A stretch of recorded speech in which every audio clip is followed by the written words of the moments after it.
125चा आपला ऑलरेडी तयार आहे 200चं आम्ही ऑलरेडी निवारा केंद्र बांधतो आहे आणि जसं सरांनी आणि कोल्हार सरांनी सांगितलं की आम्ही एक बंदिस्त एरिया तयार करू आणि त्याच्यामध्ये बिबटे ठेवायची जबाबदारी आमची, पकडायची पण आमची, पिंजरा लावायची पण आमची, कक्ष पण आम्ही लावणार. तुम्ही फक्त सांगा कधीपासून मी काही सुरू करतो आहे. एक 2-3 दिवस फक्त मला उद्यापासून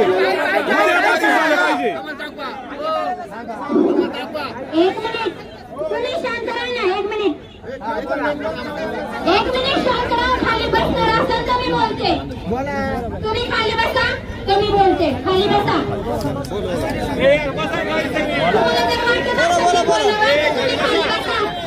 बोला.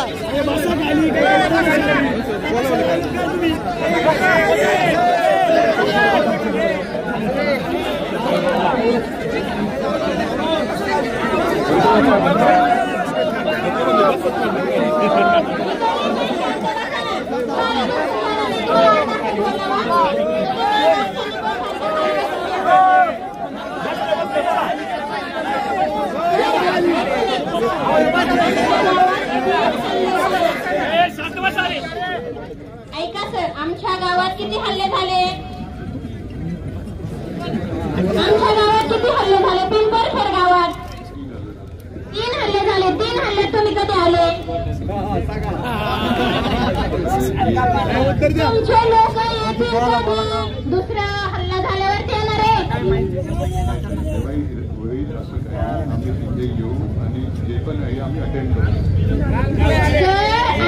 घटनेस्थानी काल तुमचा एकही अधिकारी आलाही नाही.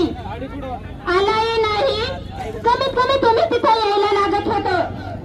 घटना काल 3 वाजता झाली आणि आता दिवस माळवता सर तुम्ही आले पण पटकन यायला लागत होतं. तुम्ही कालच्या काल सर यायला लागत होती. तुम्हाला कळवळ आहे की नाही आमची? की फक्त तुम्ही कागदपत्र वाचताय आणि बोलताय का? एक मिनिट सर 1 मिनिट आमच्या सांगते. 1 मिनिट नाही, आपलं सगळं बरोबर आहे. मी याच्याबद्दल दिलगिरी व्यक्त करतो.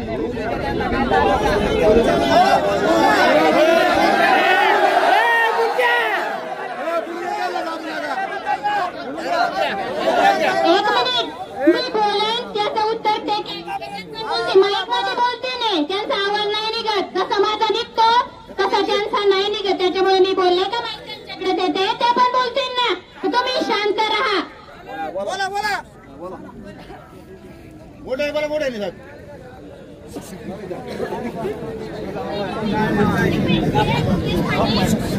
घटनेस्थानी त्या दिवशी पंचतळ्यावरती तुम्ही होते.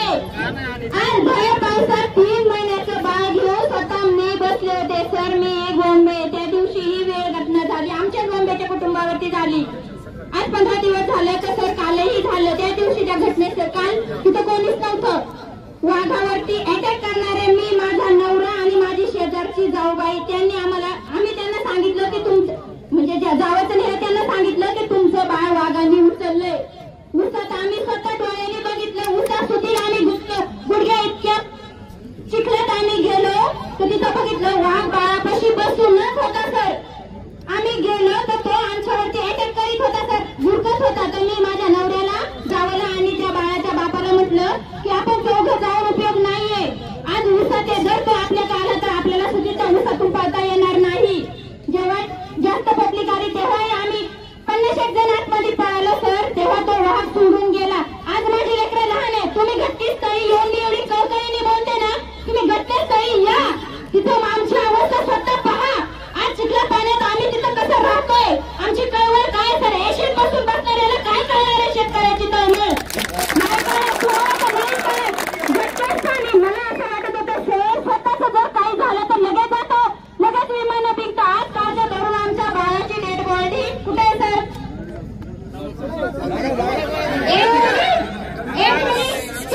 सगळं माहिती आहे. आपण कशाला विचार कर? कॅमेरात ते सगळे पाहतात. त्यांना सगळं माहिती आहे. त्यांना पण बोलू द्या. कुठे आहे सर आमचं बाळ? आहे ना सर दवाखान्यात? बाळाची आई इथं आहे. बाळाची आजी वयोवृद्ध आहे. 2 महिने झाले बाळाचा बाबा वारलेत. आज बाळाची आजीची अवस्था अशी आहे सर तिला पण अटॅक येऊ शकतो. त्याला जबाबदार कोण? आज माझी 2 मुलं त्यांना कहाणी लेकरं मी घरी सोडून आज इथं आलेली आहे. माझा नवरा सासरा इथं आहे. वयस्कर सासू आहेत. आज माझ्या घराला लॉक लावून दुसऱ्यांच्या घरात माझी सासू 2 पोरं घेऊन गेली 10 लेकराला. आज माझा फोनवर बोलतोय मम्मी तू घरी ये. रात्री ती घटना झाली. माझं पोरग रातभर झोपलं नाही सर. रात्र डसकून उठतंय. त्याला जबाबदार कोण? त्याला जबाबदार तुम्ही म्हणता. आज एकच वाघ मारू. पिंपळखेड्यात एक वाघ नाहीये. काय जो दिसत त्याला मारा. आणि तुम्ही काय सांगतात पिंजरे ना सर. वाघात राहणारी वाघीण फक्त मीच आहे. काय वाघात राहणारी वाघीण मीच आहे. आज तुम्ही फक्त वाघ वाघ म्हणताय सर. तुम्ही लांबून अनुभव वाघाचा घेताय. पण रोज आज त्या शेतात मी राहते. मी शेतात काम करते. घास कापीत असताना कोणते सर ते केशकर सर नाही कोणते सर ते केशकर सर येणार. रोज शिवण्याचं झालं. शिवण्याचं बळी गेल्यावरती रोज आमच्या तिथे येत होते. पिंजरे लावित होते. ते सांगत होते शेवटी कसं आहे सर आम्हाला वन अधिकाऱ्याला बोलण्याचं काही म्हणजे पोलिसांना डिपार्टमेंटला बोलून काय करायचे आम्हाला काय की त्यांचाही हात कायद्याने बांधलेले आहेत. पण सर तुमचे काय ना बांधलेले. आम्ही कोणत्या अधिकारी मी कोणत्या अधिकाऱ्याची नाही कोणत्या पक्षाची नाही कोणत्या नेत्याची नाही. मगाशी सांगतो मी फक्त एक सर्वसामान्य शेतकऱ्याची आहे आणि एका बाळाची आई आहे सर. माझं लेकरू आज वाघाच्या पिंजऱ्यात ठेवून मी इथं आलेली आहे. मग ती वाघीण कशी असेल याचा तुम्ही विचार करा. नसबंदी कशासाठी. आज जर वाघाची जर तुम्ही नसबंदी केली तर तो वाघ अटॅक करणार नाही. काय शाश्वती तुम्हाला. नसबंदी केलेला वाघ अटॅक का नाही करू शकत. नसबंदी केलेला वाघ अटॅक का करू शकत. आम्हाला नसबंदी नकोय. आणि तुम्ही सांगताय पिंजरे सर तुम्ही मागे शिवण्याचं झालं तेव्हा तुम्ही म्हटले होते आम्ही 100 पिंजरे देतो. कुठे तुमचे 100 पिंजरे सर. तुमच्याकडे फक्त 7च पिंजरे येतो. तुमचे अधिकारी तिथे येतात. आम्हाला सांगा म्हटलं का त्यांना अरे इथे पिंजरे लावा. ते सांगतात ते अरे आमच्याकडे फक्त 7च पिंजरे आणि ठेवलेले ठिकाणचे पिंजरे आम्हाला कसं काय आम्ही आम्हाला उचलून पण देत नाहीये. आणि त्याच्यात जर कोंबडी ठेवली सर तर मागं कोंबडी ठेवतात का. तो वाघ त्याच्यात जात नाही. कोंबडी खातो मग उद्या दुसरी कोंबडी आणायची कुठून. आम्ही देऊ का सर. हे आईची कवळ म्हणून आज मी ना माझी शेळी रोज त्यांना द्यायची. आम्ही रोज आम्ही पाहायचो स्वतः पाहायचो नेमके वाहक कुठून गेलाय. त्यांची पावलं रोज उठल्या सर आम्हाला तो धंदा लागलाय. काय आम्हाला तो धंदा लागलाय. त्याच्यामुळे आम्ही काय म्हणतोय तुम्ही काय म्हणता नरभक्षालाच आम्ही फक्त मारू. आणि हेच नरभक्ष आम्ही कसं काय कसं ठरू. एखादा नरभक्ष मागून आला माझ्यावरती हल्ला तर काय नाही करू शकत. नरभक्ष नको सर. ऑन दी स्पॉट तुम्ही वाघाला मारून टाका.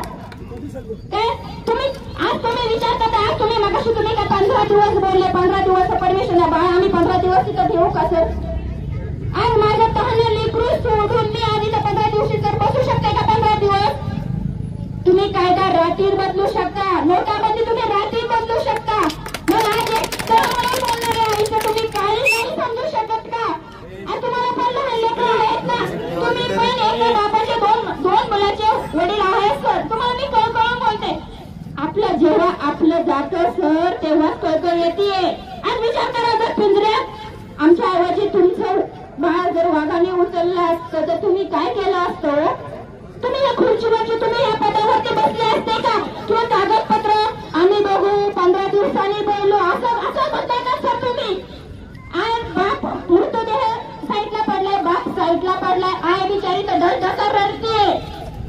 अशी कोणती आहे लेकराचा मृत्यूदेह जागेवरती ठेवून आहे का बसली फक्त न्यायासाठी. फक्त वाघाला मारत आहे. आज सकाळी वाघ तिथं त्यांच्या शेतात वाघ आहे. आमच्या घरा शेजारी वाघ आहे सर. सकाळी 6 वाजता आम्हाला तिथं वाघ दिसला. आता ही पिंपळखेडमध्ये किती वाघ मोकाट्याने फिरताय सर. ऊसाची तोडी जाऊन जायचे 2-4 पिल्लं दिसली. आज गावावरून फोन येते काय तुम्ही तिकडे इथं कोणीच नाही. कोणतीही टीम तिथं नाहीये. आज सगळी सेक्युरिटी टीम घेऊन आम्ही इथं बसले. आमच्या लेकरांच्या घरी काय तर त्यांच्या जर केसांना धक्का लागला तर तुम्ही काय करणार. परत आम्ही आंदोलन करायचं. परत त्यांची काय करायचं. आज शेवटचं तुम्ही बोला. दुसरं तो वाहक तिथं मारा. दुसरं तो वाहक तिथं मारा.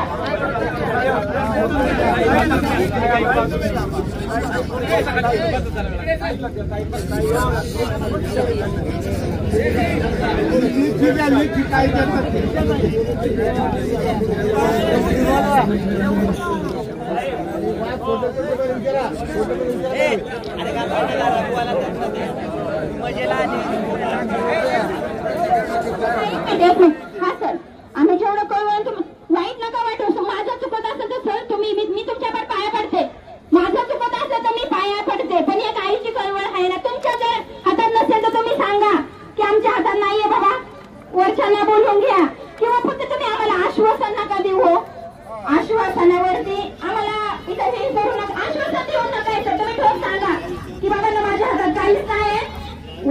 स्पर्धा.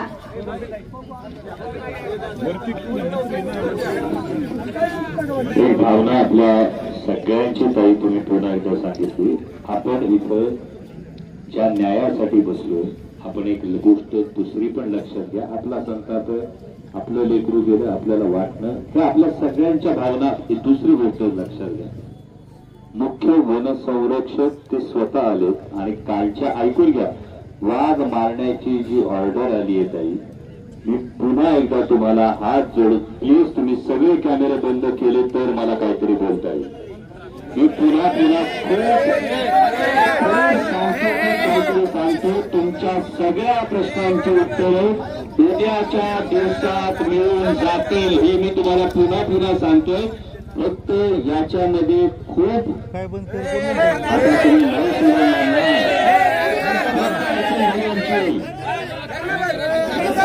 आपल्याला पाहिजे त्या गोष्टी ते सांगतील. आणि जे काही त्यांनी आता चेअरमन साहेबांनी आपल्या ज्या 11 मागण्या सांगितल्या, या 11 मागण्या सर त्याच्यावर तुम्ही काय काय करणार हे आम्हाला लेखी हवं, त्याच्या टाइमलाईन नुसार.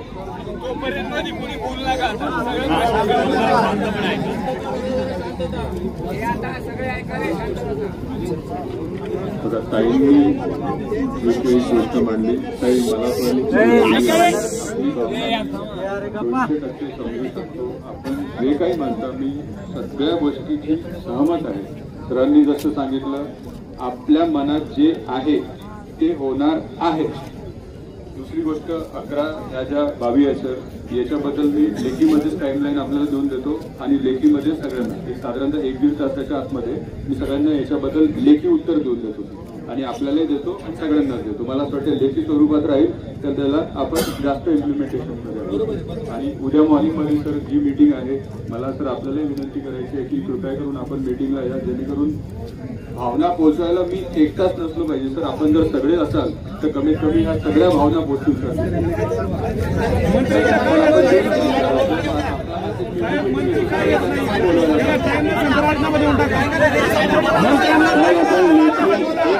आपण लेखी या सगळ्या मागण्यांचं द्या. तर उद्याच्या मीटिंगला आमची सगळ्यांची जी मागणी आहे, वनमंत्री महोदयांनी घटनास्थळी भेट दिल्याशिवाय मी असेल किंवा शरददादा असतील त्या बैठकीला आम्ही येणार नाही. हा आमचा निषेध आहे. ही आमची निषेधाची भावना आहे वनमंत्र्यांसाठी की वनमंत्री महोदय जर आमच्याकडे घटनास्थळी येत नसतील तर आम्हाला वनमंत्र्यांच्या बैठकीला आम्हाला येणं प्रशस्त वाटणार नाही. तो आमचा निरोप आपण थेट वनमंत्री महोदयांपर्यंत पोहोचवा आणि या ज्या 11 मागण्यात याचं लेखी ते आपण आम्हाला 1-1.5 तासात आमच्यापर्यंत पोहोचू. वनमंत्री एकदाही आला नाही, वेळ नाही का?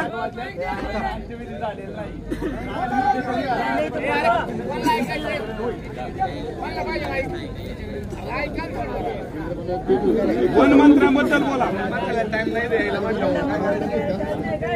54-55 घटना घडल्या, एकदाही वनमंत्री आले नाही. वनमंत्र्यांचं सांगा मला. सकाळी ते निर्णय घेणार, ते बसणार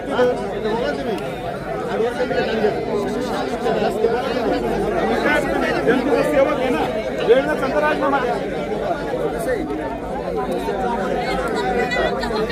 तुम्ही त्यांचं नाव सांगणार, ते निर्णय घेणार, त्याला जिथं बोलवा, जाग्यावर निर्णय होईल.